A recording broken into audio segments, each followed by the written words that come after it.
What's good, family? It's your boy Big L with another Forum Blast, man. I got a lot on my mind this morning, man. So many different thoughts.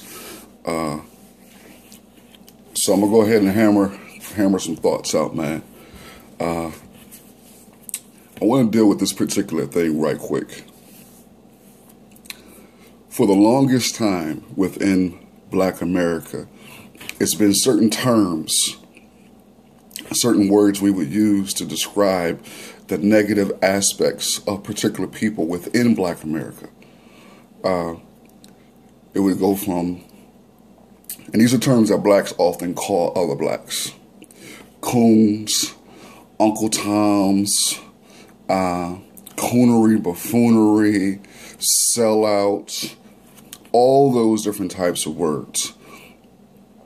Now, I'm not personally big on those words being called or being spoken to other blacks. Now, I'm not knocking anybody who does it, but hear me out. I'm not big on it. Just because I see how divisive that is. Now, I don't hesitate in calling someone that when I'm actually using it for a purpose and trying to explain a point about their particular behavior and the damage that they're doing to Black America. But just randomly throwing it out in the midst of conversations, I try to avoid that. Now, that's just me. Again, I think there's other ways for us to intelligently describe a person's behavior within Black America. I just think there's a whole lot of our behaviors towards each other that we need to examine and, decide whether we want to continue in that path or not. But there's one particular term that has always been misconstrued or misused, and that's Uncle Tom. Now, Harriet Beecher Stowe, white abolitionist, wrote Uncle Tom's Cabin, I think it was 1852. And it was supposed to be an accurate depiction of the life of slavery, for lack of a better phraseology.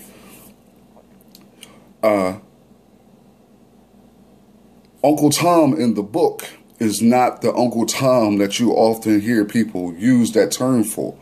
Uncle Tom in the original book, before it was changed later, Uncle Tom was a man of great dignity, pride, uprightness, and he had a black first mentality that his thought process was always trying to protect the people on the plantations. Okay? But there was another character that I think we should be using his name to call the sellouts, the brown nosers, the ones who are always trying to butter up to white supremacy. And that would be Sambos.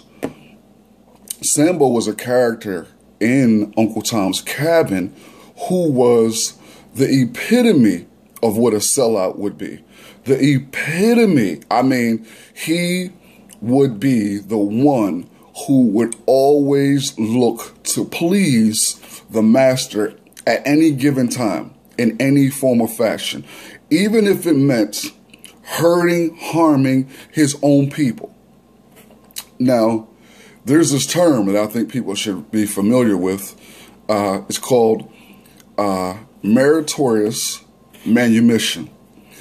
And you can Google it, you can search it out, man. You can check it out. I think it's a term that we should be familiar with.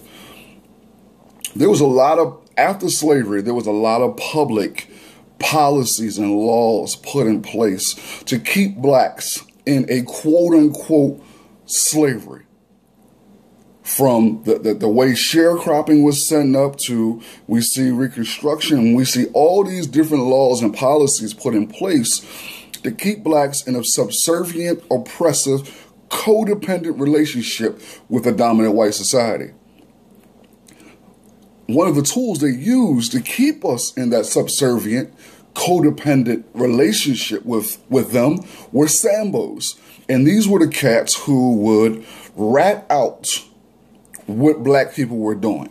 They would go back and do whatever need, and voluntarily, oftentimes, volunteering information of what the slaves were doing. So if the slaves were having a meeting talking about how they felt about a particular incident on the plantation, that the master had did something and they were just venting and talking as they should be allowed to do, the Sambos would be in the shadows writing down, or not necessarily writing, but gathering the information and giving it to the master with the sole intent of receiving something positive from the master, whether it be a pat on the head, a pat on the back, a good boy, some scraps, a blanket, some socks.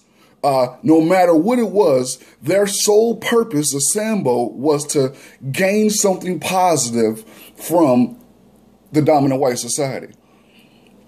So they would oftentimes sabotage what blacks were attempting to do in order for them to somehow climb up the rung of the ladder, to make sure that the master seen that they were separate from the rest of slavery. And you see that right now. We have tons of Sambo Negroes in Black America right now who will continuously come out and support some of the most foolish, ignorant, evil, vile things that the dominant white society is doing as a way of trying to set themselves apart to gain favor from the dominant white society. We see it consistently. We see it very, very consistently. So we got to transition, man. And I'm big on language. I'm big on choosing my words carefully. So I have decided that I won't be using Uncle Tom unless I'm using it in a manner where I'm trying to affirm something that a black person is doing.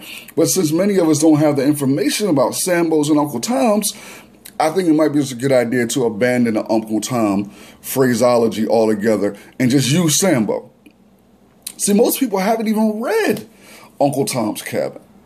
Most people haven't actually opened up the book to see who Uncle Tom was. So they've taken a hand-me-down myth and a myth, created this character who wasn't originally in the book, and began to apply it to people in the wrong manner. So Sambos are the ones we have to be concerned with. I mean, and I can run out and throw out a list of names of Sambos that you will see. But it's just not Sambos because they do this behavior consistently, but people have Sambo-like qualities on particular issues, on particular things that Black America is dealing with and going through. People will come through and share their point of view, and it's full of Samboism. You know, they throw out all little random little things. Oh, black on black crime, you know, if we went to college, bootstrapping, all that other foolishness. But Sambos are black people who are looking to climb the ladder of approval for the dominant white society, and while they're climbing, their whole motivation or their way of climbing is stepping on blacks' back. Stepping on black people's back, using information that blacks are using to empower themselves, to sell to the dominant white society as a way of gaining a certain status and a certain approval from people. We see it consistently, time and time again, these Sambo Negroes sabotaging things that Black America are doing. Now, sometimes you don't even know who the Sambos are. See, sometimes these Sambos are the dudes that are sitting in the back quietly, just peeping what's going on. So that's why we, folk who are focused on black empowerment, have to use tremendous amount of wisdom on who we share with our plans, our visions, our desires.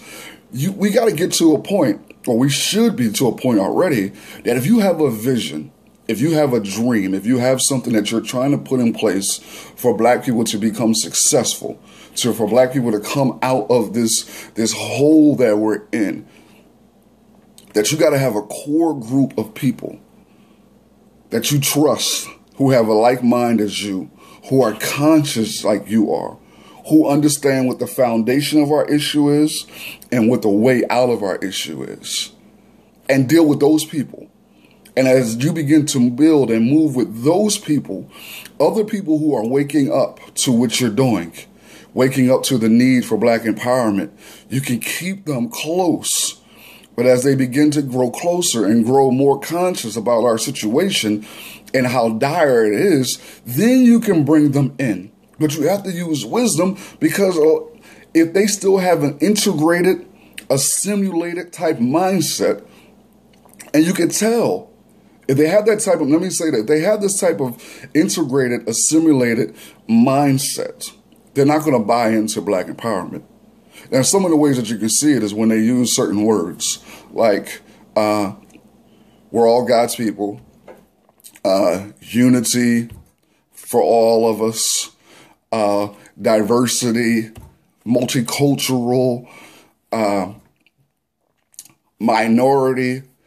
All of those type of words should be red flags for you when you're having conversations with people that you're not really familiar with, and they seem like they may be on some black power, black empowerment type stuff, and you're not quite sure. Look for those kind of key words.